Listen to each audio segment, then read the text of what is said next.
Subscribe कीजिए ध्येय IAS channel को और बेल आइकन को दबाइए लेटेस्ट वीडियो सबसे पहले देखने के लिए।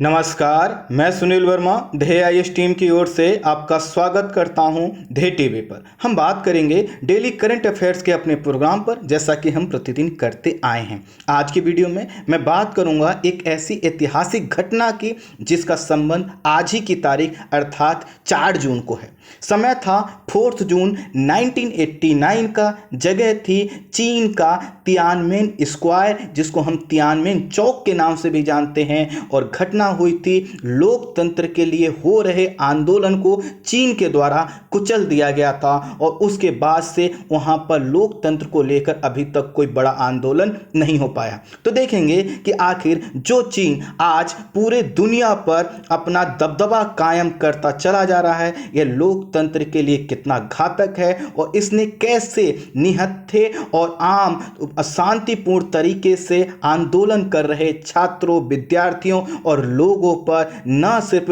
टैंक चलवा दिया था, बल्कि वहां पर जो घटना हुई वह विश्व इतिहास में एक दर्दनाक घटना के रूप में अंकित हो चुकी है। आइए इन्हीं चीजों को मैं डिस्कस करता हूं इस वीडियो के माध्यम से। पहले ये जगह देखिए, यही है आपका तियानमेन स्क्वायर, तियानमेन चौक, और यहीं पर यह घटना हुई थी। घटना कुछ इस रूप में थी कि देखिए, सामने से टैंक आ रहे हैं और उसके सामने एक व्यक्ति खड़ा है। वह कह रहा है कि जहां पर लोग खड़े हैं वहां तक जाने के लिए आपको हमारे ऊपर से जाना होगा। और टैंक आगे बढ़ते हैं।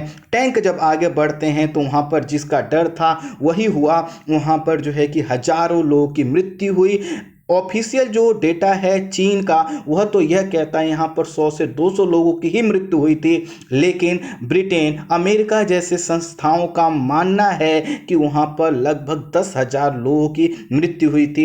ये सीन आप देख सकते हैं कि टैंक खड़े हैं, और आप कल्पना करिए कि आंदोलन के स्थान पर टैंक ले जाकर आंदोलन को कुचलने का प्रयास करना कितना अमानवीय रहा होगा। और इसी टॉपिक को हमें डिस्कस करना है। थोड़ा सा बैकग्राउंड समझिए, तब आप पूरे मुद्दे को समझ पाएंगे आखिर ये घटना थी क्या। चीन, जिसका आधिकारिक नाम चीनी जनवादी गणराज्य अर्थात पीपल्स रिपब्लिक ऑफ चाइना है, इसकी राजधानी बीजिंग है। और यही बीजिंग का ही एक क्षेत्र है जिसका नाम है तियानमेन स्क्वायर। जैसे इंडिया में आप दिल्ली देखिए और दिल्ली का एक प्रमुख क्षेत्र देखिए इंडिया गेट, ठीक इसी तरह से बीजिंग में तियानमेन स्क्वायर एक बहुत फेमस जगह है। और वहाँ पर सभी जो राजनीतिक प्रमुख कार्य होते हैं वहाँ पर संपन्न अभी भी होते हैं और पहले भी होते आए हैं। और यहीं पे घटना हुई थी।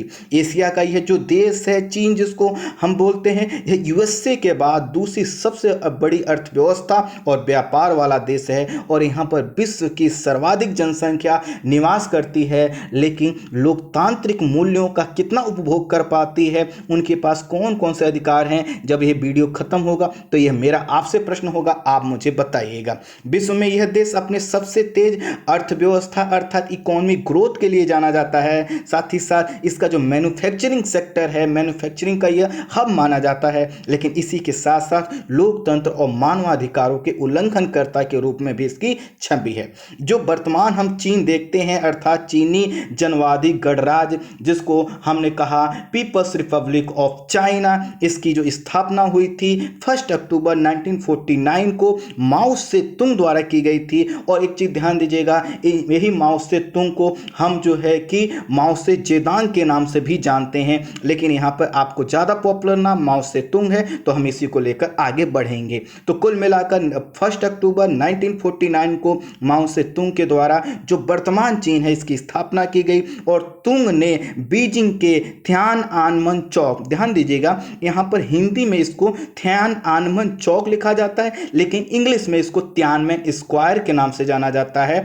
यहाँ पर इन्होंने क्या किया था, 1 अक्टूबर 1949 को लाल झंडा जो कम्युनिस्ट पार्टी का प्रतीक है उसको फहराया और इन्होंने कहा कि यहाँ से नए चाइना की स्थापना होती है। और जब इन्होंने ऐसा किया अर्थात लाल झंडा फहराया, कम्युनिस्ट पार्टी की अपनी सत्ता स्थापित की, इन्होंने वहाँ पर लगभग 20 साल से चले आ रहे गृह युद्ध में चियांग काई शेक को हराया था। जो चियांग काई शेक हैं यह और साथ ही साथ एक तरफ माओ सेतुंग, इन दोनों की आइडियोलॉजी में कॉन्फ्लिक्ट था, विवाद था और दोनों गृह युद्ध में शामिल थे, लेकिन इसमें जीत हुई माओ सेतुंग और चियांग काई शेक को यहाँ से भागना पड़ा और वह गए आपके ताइवान और ताइवान में जाकर चियांग काई शेक ने चीनी गणराज्य की स्थापना की। अर्थात एक ही देश में दो नेता एक ही क्षेत्र पर कब्जा करने के लिए संघर्षरत थे। जीत हुई माओ सेतुंग की और हार हुई Chiang Kai Shek. Chiang Kai Shek को ताइवान में शरण लेनी पड़ी और वहीं पर उन्होंने अपना शासन स्थापित किया, लेकिन जो मुख्य चाइना था वह आया माओ सेतुंग के बाद। अब जब माओ सेतुंग के पास आया मुख्य चाइना तो इन्होंने बाद में कहा कि जो ताइवान वाला क्षेत्र है ये भी क्या है, हमारा है। और इस तरह से आपने देखा होगा कि चीन और ताइवान का लेकर एक कॉन्फ्लिक्ट चलता है, लेकिन इस कॉन्फ्लिक्ट के पीछे क्या है कि वहाँ पे जो गृह युद्ध चला रहा था उस गृह युद्ध में दो जो नेता थे उन दोनों की आइडियोलॉजी अलग अलग थी। तो कुल मिलाकर अब हमें यह समझना है माओ सेतुंग यहाँ पर जीत चुके हैं और उन्होंने यहाँ पर पीपल्स रिपब्लिक ऑफ चाइना, जिसको हम चाइना के नाम से ही सिर्फ जानते हैं, इसकी स्थापना की। और आज यही चाइना है जो यूनाइटेड नेशन के सुरक्षा परिषद का भी क्या है, सदस्य है। तो मुख्य रूप से जब हम चाइना कहते हैं तो इसी मुख्य चाइना को हम नाम से जानते हैं। कुल मिलाकर ये देखिए, ये रहा इमेज माओ सेतुंग का और इन्होंने क्या किया था, कम्युनिस्ट पार्टी का जो रेड कलर का झंडा है उसको यहीं तियानमेन स्क्वायर पर झंडा फहराकर कहा कि आज से यह चीन एक नया चीन बना है और इसकी नींव इन्होंने रखी। चूंकि यह जो बिलोंग करते थे, और ये देख लीजिए उनके नीचे एक जो फोटो है जो थोड़े से पतले हैं, ये हैं आपके चियांग काई शेक, ऊपर वाली जो इमेज है ये है माओ सेतुंग। ये दोनों ही नाम आपने विश्व इतिहास में जरूर सुना होगा। तो कुल मिलाकर जब इन्होंने 1949 में चीन में जो है कि कम्युनिस्ट पार्टी की स्थापना की और कहा कि यहाँ पर आने वाले समय में एक ही पार्टी होगी और वह होगी चीन कम्युनिस्ट पार्टी, जिसको हम सीसीपी के नाम से जानते हैं, और वही क्या करेगी, सत्ता चलाएगी। और इस तरह से यहाँ पर क्या हुआ, माओवाद की एक शुरुआत होती है। चूंकि इनका जो पार्टी थी वो कम्युनिस्ट पार्टी थी तो इन्होंने क्या किया, मार्क्सवाद लेनिनवाद की अपनी जो विचारधारा थी उसके साथ साथ अपनी भी विचारधारा अर्थात मार्क्सवाद और लेनिनवाद जैसी विचारधाराओं में माओ ने अपनी भी आइडियोलॉजी डालकर उसको मिश्रित कर दिया और यहीं से माओवाद का उदय होता है। और यह वही माओ है जिन्होंने क्या किया है, 1 अक्टूबर 1949 को इसकी स्थापना की है। चूंकि माओ जो है कि साम्यवादी विचारधारा के थे, इसलिए इन्होंने केंद्रीकृत शासन व्यवस्था स्थापित किया अर्थात सेंट्रलाइज्ड गवर्नमेंट सिस्टम स्थापित किया। इसमें कोई भी निजी संपत्ति, किसी भी प्राइवेट कंपनी और अधिकार की कोई बात नहीं होती है। जैसा कि साम्यवादी विचारधारा कहती है हर चीज पर क्या है, राज्य का अधिकार है, राज्य डिसाइड करेगा किसको क्या मिलना चाहिए क्या नहीं मिलना चाहिए। 1949 में यह जो चीन बन चुका, धीरे धीरे क्या था, यह माओ की जो आर्थिक नीतियां थी इनसे त्रस्त होने लगा। और देखते ही देखते 1959 से लेकर 1961 के बीच ऐसा समय आया कि यहाँ पर भूखमरी की भी कंडीशन क्रिएट हो गई। अर्थात जो लोग माओ को विजेता बनाए थे अब वही लोग इनकी आर्थिक नीतियों से परेशान थे, क्योंकि लोगों के पास इंस्पिरेशन नहीं था, उनके पास प्रेरणा नहीं थी कि आखिर किस मेहनत करें। उनको पता है कि सभी चीजों का निर्धारण राज्य के द्वारा किया जाना है, क्योंकि कोई भी व्यक्ति जो आर्थिक प्राणी है उसके लिए सबसे पहला ये होता है कि जो भी वो मेहनत करता है उसका कुछ ना कुछ उसको आउटपुट मिले। लेकिन यहाँ पे ऐसा कोई आउटपुट नहीं मिल रहा था। साम्यवादी विचारधारा को लेकर माओ सेतुंग आगे बढ़ रहे थे, लेकिन चूंकि साम्यवादी विचारधारा अभी बहुत ठोस रूप धारण नहीं कर पाई थी, चीन के लोग बिल्कुल उसके लिए अभी इतने तैयार नहीं थे, इतने मजबूत नहीं थे। यहाँ की अर्थव्यवस्था चूंकि लंबे समय से गृह युद्ध की कंडीशन में था, इसलिए अर्थव्यवस्था भी ऐसी नहीं थी, इतनी बड़ी, उतनी मजबूत नहीं थी कि यहाँ पे साम्यवादी विचारधारा के तहत सभी लोगों का समान विकास किया जा सकता था। स्वाभाविक है, जब भूखमरी की कंडीशन क्रिएट होने लगी तो इनको अपनी ही पार्टी से इन विषम परिस्थितियों में माओ से तुंग, जिनको मैंने कहा माओ जेदांग के नाम से भी जानते हैं, इनको इस्तीफा देना पड़ेगा। अब जब इनको इस्तीफा देना पड़ा तो यह जो व्यक्ति थे, चूंकि इन्होंने संघर्ष किया था, इनको लगा कि नहीं, यहीं पे बात खत्म नहीं होती है। इसीलिए 1966 में माओ से तुंग अर्थात माओ से जेदांग ने क्या किया, कल्चरल रिवॉल्यूशन का सहारा लिया और उन्होंने कहा कि जिन लोग अभी सत्ता पे बैठे हैं, जिन लोगों ने मुझे अपना पद छोड़ने पर मजबूर किया है और जो चाइना की इस भूखमरी के लिए रिस्पॉन्सिबल हैं, वह लोग हैं जिन्होंने देश के साथ गद्दारी की है और यह लोग पूंजीवादी हैं। अर्थात यह जो पूरी भूखमरी की कंडीशन, जो इकोनॉमिक कोलैप्स हुआ है, जो भी चीन की आर्थिक दशा में विषमता आई है, जो खराबी हुई है, उसके लिए मैं रिस्पॉन्सिबल नहीं हूं, बल्कि यह लोग रिस्पॉन्सिबल हैं जो सत्ता में बैठे हैं और ये देश के गद्दार हैं और साथ ही साथ उन्होंने कहा पूंजीवादी हैं। अब यह कहना ही था कि 1966 से लेकर 1976 तक अर्थात लगभग 10 वर्षों में क्या हुआ, एक संघर्ष प्रारंभ हो गया। माओ से तुंग के समर्थक जो लोग थे वह क्या कर रहे थे, सत्ता पर बैठे लोगों या जो पूंजीवादी समर्थक लोग थे उनको चुन चुनकर उन्होंने मारना स्टार्ट किया और इसको नाम दिया गया कल्चरल रिवॉल्यूशन। कल्चरल मतलब सांस्कृतिक रिवॉल्यूशन हमें लाना है, लेकिन रिवॉल्यूशन में क्या किया जा रहा था कि जो उनकी विचारधारा से अलग थे उनको टारगेट किया जा रहा था। खैर, समय आगे बढ़ता जाता है और माओ से तुंग 1976 में इनकी मृत्यु हो जाती है और उसके बाद सत्ता पे आते हैं देन जियाओपिंग। अब जब देन जियाओपिंग सत्ता पर आते हैं तो ये भी क्या थे, पूंजीवादी थे। और जब यहाँ पे माओ से तुंग की जो आपका कल्चरल रिवॉल्यूशन इन्होंने किया था, इसमें जो देन जियाओपिंग थे इनके ऊपर भी हमला किया गया था, लेकिन ये बच गए थे। जब बच गए और जो है कि माओ से तुंग की मृत्यु हो गई तो इन्होंने कहा कि अब मैं चाइना को अपने हिसाब से आगे बढ़ाऊंगा और इन्होंने बढ़ाया भी। वर्तमान जो चीन हम देखते हैं, जो मजबूत चीन हम देखते हैं इकोनॉमी के पॉइंट ऑफ व्यू से, वह देन किसकी है, देन जियाओपिंग की है। अब यही देन जियाओपिंग क्या करेंगे, जो आधुनिक आर्थिक चीन है इसकी नींव डालेंगे। लेकिन जैसे हमने कहा सिक्के के दो पहलू होते हैं, तो इनके साथ भी एक नाम जुड़ेगा जो कि विश्व इतिहास में काफी घातक माना जाता है। खैर, अभी हम समझते हैं 1976 में माओ से तुंग की मृत्यु हो जाती है, सत्ता पर आते हैं देन जियाओपिंग और यह पूंजीवादी अर्थव्यवस्था के समर्थक हैं। इसी के कारण इन पर मैंने बताया कल्चरल जो है कि रिवॉल्यूशन के द्वारा हमले हुए थे, लेकिन अब ये बच गए हैं, सत्ता इनके पास है, तो चीन को अपने हिसाब से आगे बढ़ाएंगे। जो इमेज आपके सामने है यह है देन जियाओपिंग। देन जियाओपिंग ने अपनी अर्थव्यवस्था को, चूंकि ये पूंजीवादी समर्थक थे, तो इन्होंने अपनी अर्थव्यवस्था को विश्व के लिए खोला, बाहर से निवेश लाने का प्रयास किया और सबसे बड़ी बात, इन्होंने विज्ञान और प्रौद्योगिकी के क्षेत्र में बहुत बड़ा निवेश किया। आज हम जो टेक्नोलॉजी में एडवांसमेंट देखते हैं, जो कि चीन हर कुछ बनाने की क्षमता रखता है, उसके पीछे इस व्यक्ति का ही हाथ है। प्राइवेट सेक्टर को इन्होंने आमंत्रित किया, साथ ही साथ हर वह गतिविधियां की जिसके वजह से चीन आगे बढ़ सकता था। लेकिन जैसा कि मैंने बताया कि चीन, इनके साथ एक शब्द ये जरूर जुड़ गया कि आर्थिक विकास सही करते हैं, लेकिन जब भी कुछ ऐसा आगे बढ़ता है उसके साथ कुछ उसकी बुराइयां भी आगे बढ़ती हैं। आर्थिक विकास तो आगे बढ़ रहा था, लेकिन सामाजिक और आर्थिक कुछ बुराइयां भी इसके साथ बढ़ रही थी। और किसके शासनकाल में हो रहा है, ये है देन जियाओपिंग के ही शासनकाल में हो रहा है। इनके ही समय क्या हुआ, जब आर्थिक विकास ने गति पकड़ा तो इसी के साथ क्या हुआ, जो कि तकनीकी का प्रयोग करने के कारण, अर्थात जब तकनीकी का प्रयोग व्यक्ति के स्थान पर किया जाएगा तो व्यक्तियों में बेरोजगारी होगी। जैसे आपने सुना होगा कि जब हम टेक्नोलॉजी का ज़्यादा प्रयोग करेंगे तो जो मैनुअल वर्क होते हैं वो नहीं होंगे, तो लोगों का रोजगार जाएगा।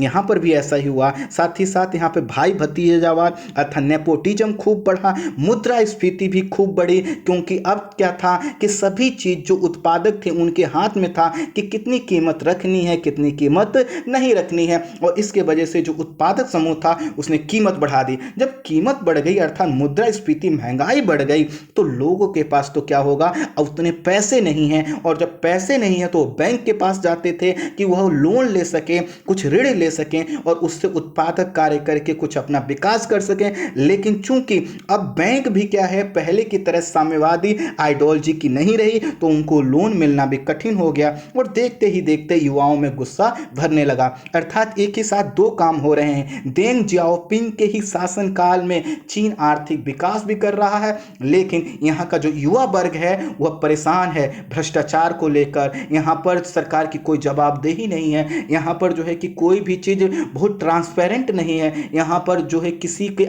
पास कोई बहुत बड़ा अधिकार नहीं है, लोगों को बेसिक सुविधाएं सही से नहीं मिल पा रही हैं। एक परिवार अब बहुत आगे बढ़ रहा है, दूसरा पीछे रह जा रहा है, अर्थात असमानता है, डिस्क्रिमिनेशन हो रहा है, वर्ग विभेद हो रहा था। और इन सभी को देखते हुए 1984 तक आते आते जो पढ़े लिखे युवा थे वह सरकार की आलोचना करने लगे और कहने लगे कि सरकार को जवाबदेह होना चाहिए। देखिए पूरा घटनाक्रम फिर से समझिए। 1976 में माओ सेतुंग की मृत्यु होती है, सत्ता पर आते हैं देंग जियाओपिंग। उसके बाद जो है कि वो जो गतिविधियां बढ़ाते हैं, तो आने वाले जो एक दशक है उसके बाद वो काफ़ी क्रूशियल हो जाता है। और इसमें युवा वर्ग यहाँ की जो भ्रष्टाचार है, करप्शन का ये जो पूरा स्ट्रक्चर है, जो भाई भतीजावाद है, जो सरकार की निरंकुशता है, इसको लेकर यह आगे बढ़ते हैं और ये कहते हैं कि नहीं, सरकार को क्या होना चाहिए, जवाबदेह होना चाहिए। धीरे धीरे युवाओं को यहाँ के बौद्धिक वर्ग का भी समर्थन मिलने लगा, अर्थात जो यहाँ पे इंटेलेक्चुअली साउंड व्यक्ति थे वो लोग भी ये कहने लगे कि नहीं, बात तो सही है, ये जो युवा कह रहे हैं कि सरकार को जवाबदेह होना चाहिए, ट्रांसपेरेंट होना चाहिए, सभी लोगों की हिस्सेदारी होना चाहिए, भाई भतीजावाद नहीं होनी चाहिए, बात तो यह सही है और ऐसा किया जाना चाहिए। इसी में एक पहला जो प्रमुख नाम होता है वह आता है फेंग लीजी का, और यह एक एस्ट्रोफिजिक्स प्रोफेसर थे और इन्होंने कहा कि हाँ, यह बात सही कह रहे हैं युवा, यह बात सही कह रहे हैं, इनके साथ इनको यह अधिकार मिलना चाहिए था। क्योंकि फेंग लीजी एस्ट्रोफिजिक्स थे, प्रोफेसर थे, इसके वजह से बाकी जो दुनिया थी चीन की, उसको इन्होंने काफ़ी मजबूत तरीके से जोड़ दिया और लगने लगा कि यहाँ पर सिर्फ वह युवा नहीं है जो बेरोजगार हैं, बल्कि यह जो मांग कर रहे हैं उसमें पढ़ा लिखा वर्ग भी अपना शामिल है। और वह कह रहा है कि डेमोक्रेसी सबसे बड़ा मूल्य है, वैल्यू है। जब डेमोक्रेसी होगी तो सरकार पर अपने आप नियंत्रण हो जाएगा। इसलिए अब लोग क्या है, डेमोक्रेसी के नाम पर आगे जोड़ते चले जाएंगे। और इसी क्रम में जो सबसे बड़ा नाम आता है वो आता है हु याओबांग का। जो हु याओबांग है यह चाइना कम्युनिस्ट पार्टी के जनरल सेक्रेटरी थे, बहुत बड़ा पद होता है, ध्यान रखिएगा। यह चाइना कम्युनिस्ट पार्टी के जनरल सेक्रेटरी थे और इन्होंने भी आंदोलन का समर्थन किया और कहा सरकार को जवाबदेह होना चाहिए, प्रेस की स्वतंत्रता होना चाहिए, लोकतंत्र का इन्होंने समर्थन किया। कुल मिलाकर जो हु याओबांग थे वह क्या आ गए, छात्रों के समर्थन में आ गए और ये उसी पार्टी के हैं जो कि सत्ता में है। स्वाभाविक है इनके साथ बुरा होना था। हु याओबांग को पद से हटा दिया गया। कुछ समय बाद इनकी हार्ट अटैक से मृत्यु हो गई और यह मृत्यु हो रही है 15 अप्रैल 1989 अर्थात 15 अप्रैल 1989 को इनकी हार्ट अटैक से मृत्यु होती है। लेकिन छात्रों ने कहा ना, ये हार्ट अटैक से हुई मृत्यु नहीं है, बल्कि ये सरकारी मौत है, अर्थात सरकार ने ऐसा किया है और उसके वजह से दुखी होकर इनकी मौत हुई है।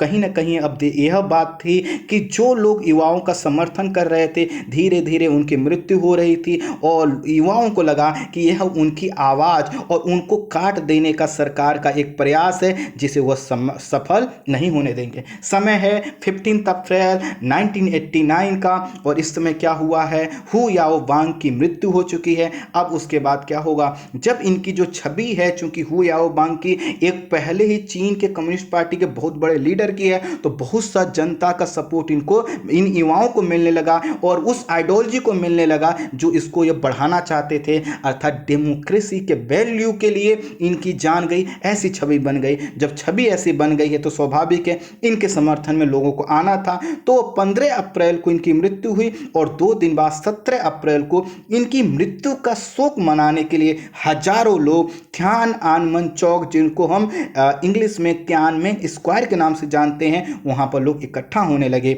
घटना कब की है? 15 अप्रैल को मृत्यु होती है, 2 दिन बाद यहां पर शोक मनाने के लोग इकट्ठा होते हैं। धीरे धीरे जो यहां पर लोग शोक मनाने के लिए इकट्ठा हुए, उनको लगा कि नहीं, सिर्फ हमें शोक मनाने से काम नहीं चलेगा, बल्कि हमें उन लक्ष्यों के लिए आगे बढ़ना है जिसकी वजह से इनकी मृत्यु हुई है। तो अब देखते ही देखते ये जो शोक था इस सरकारी विरोध प्रदर्शन में तब्दील होने लगा, अर्थात सरकार की नीतियों का यहां से विरोध प्रदर्शन प्रारंभ होता है।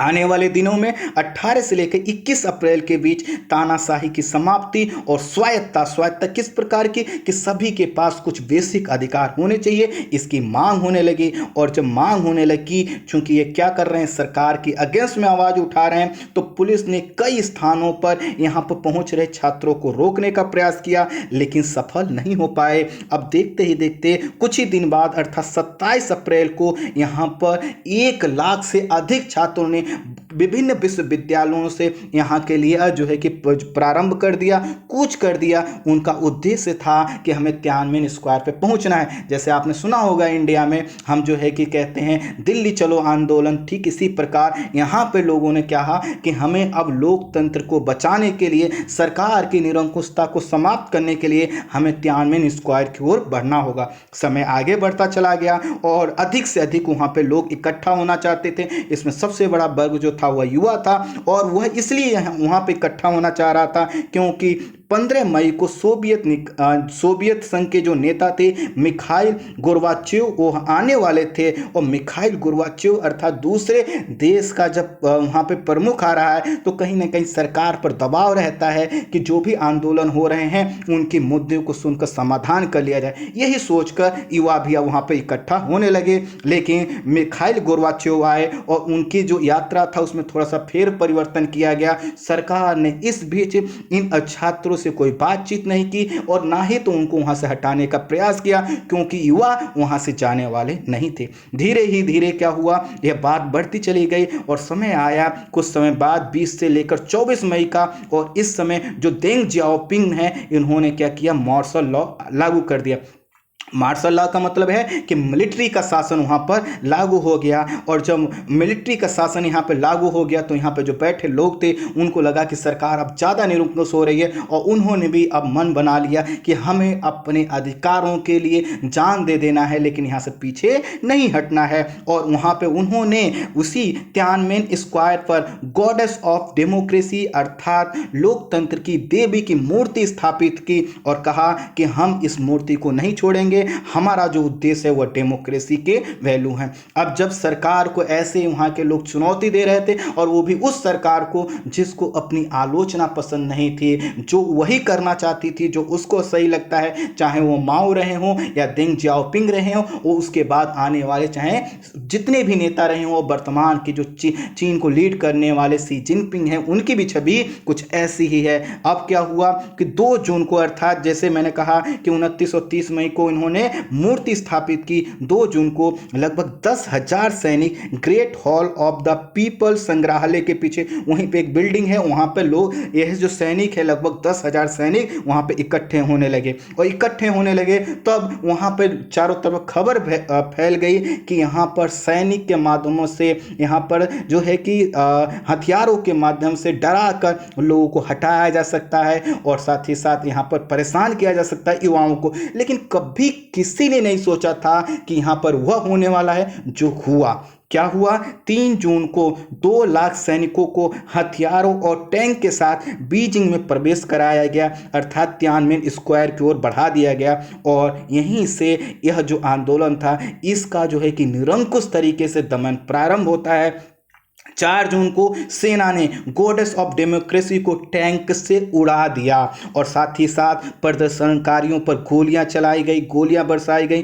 जो लोग सामने आए उनको या तो गोली मार दी गई या फिर उनके ऊपर टैंक चढ़ा दिया गया। और जब यह सब कुछ हो रहा था तो उस समय पूरा अंतर्राष्ट्रीय मीडिया को इससे काट दिया गया था, किसी को कुछ नहीं पता था। जो भी सूचनाएं आई वहाँ पे जो लोग थे, जो वहाँ पे एम्बेसी थे दूसरे देशों की, उनकी रिपोर्ट से आई। और कहीं ना कहीं चीन ने क्या किया था, पूरा सुनियोजित तरीके से इस आंदोलन को कुचलने का मन बना लिया था। उद्देश्य एक ही था कि लोकतंत्र का हमारे यहाँ पे कोई स्थान नहीं है। देखते ही देखते यहाँ पर लगभग 10,000 लोगों की मृत्यु हो गई और मृत्यु जो थी वह काफ़ी भयावह थी। आप कल्पना कीजिए, मैंने स्टार्टिंग में आपको इमेज दिखाया कि वहाँ पर टैंक चलें। आप खुद समझिए कि जैसे आप कहीं आंदोलन करते हैं और आंदोलन में अगर पुलिस आपको रोकती है, आप कहते हैं कि नहीं ये तो हमारे क्या है, फंडामेंटल राइट्स के अगेंस्ट है। ऐसी ही कुछ भावना यहाँ के युवाओं की रही, लेकिन चीन की सरकार ने बहुत ही निरंकुश तरीके से इसका दमन किया।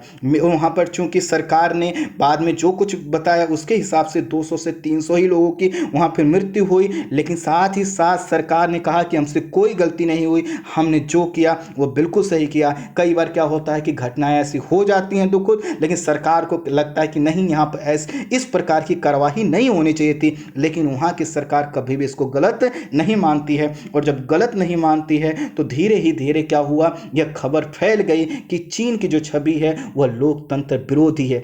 अब देखिए, लोकतंत्र विरोधी है तो चीन के पास वाले जितने एरिया थे, चाहे चियांग काई शेक के क्षेत्र रहा हो, हांगकांग वाला क्षेत्र रहा हो, सभी जो है कि सहम गए। और साथ ही साथ पूरे विश्व के सामने यह जो है कि चीन ने जो हरकत की थी, इससे एक डर पैदा हो गया कि लोकतंत्र का जो है इस तरह से खात्मा किया जा सकता है। खैर, यह आंदोलन तो 4 जून को समाप्त कर दिया गया। यहाँ पर लगभग 10,000 लोगों की मृत्यु हो गई, लेकिन यह आंदोलन तब तक अमर हो चुका था, अर्थात यह बता चुका था कि डेमोक्रेसी के मूल्य के लिए लोग अपनी जान दे सकते हैं। और यही कारण है कि जब भी 4 जून आता है, चाइना की गवर्नमेंट हर जगह, चाहे हांगकांग हो, ताइवान हो, कोई भी क्षेत्र हो, जहाँ पर इस प्रकार के इस तियानमेन स्क्वायर पर हुई घटना के लिए कोई प्रदर्शन होता है या कोई बात होती है, तो चाइना अपने कान खड़े कर देता है। आप कल्पना करिए कि यहाँ पर जो घटना हुई उसको चीन की सरकार ने सुनियोजित तरीके से हर प्लेटफॉर्म पर उससे जुड़ी जानकारियों को समाप्त करने का प्रयास किया। लेकिन चूंकि आधुनिक समय है और लोग भी जो है कि पहले से ज़्यादा अब सरकार से लड़ने के लिए तैयार रहते हैं, तो बहुत सी सूचनाएं आई। आप गूगल करिएगा, यूट्यूब पे देखिएगा, आपको बहुत से फुटेज मिल जाएंगे। चूंकि वीडियोस तो नहीं है कोई, लेकिन फिर भी इससे पता चलता है कि चीन की सरकार कितनी बड़ी लोकतंत्र के लिए घातक है। और आज यही सरकार दुनिया में क्या कहती है, अपने आप को सबसे सर्वश्रेष्ठ साबित करती है। चीन में इसको लेकर कोई विरोध प्रदर्शन तो उसके बाद नहीं हुए, क्योंकि लोगों को लगा कि अगर कोई विरोध प्रदर्शन होगा तो फिर से चीन ऐसा ही कर सकता है। लेकिन आज भी एक बहुत बड़ा वर्ग चीन का यह मानता है कि वहाँ पर जो घटना हुई थी वो काफ़ी गलत थी। उसके बाद भी कई बार जो है कि वहाँ के युवाओं में गुस्सा जो है कि पनपा, लेकिन वहाँ की सरकारी दमन की नीतियों के आगे उनके गुस्से ने जो है कि दम तोड़ दिया। और आज जो चीन अपने आप को ग्रेट चाइना के नाम से कहता है, उसके साथ एक शब्द जुड़ा है और वो घटना थी 4 जून 1989 तियानमेन स्क्वायर पर शांतिपूर्वक आंदोलन पर हो रहे टैंक चढ़ा देने की घटना, जो इसको मैंने आपसे डिस्कस किया। इस वीडियो में इतना ही। Thank you so much.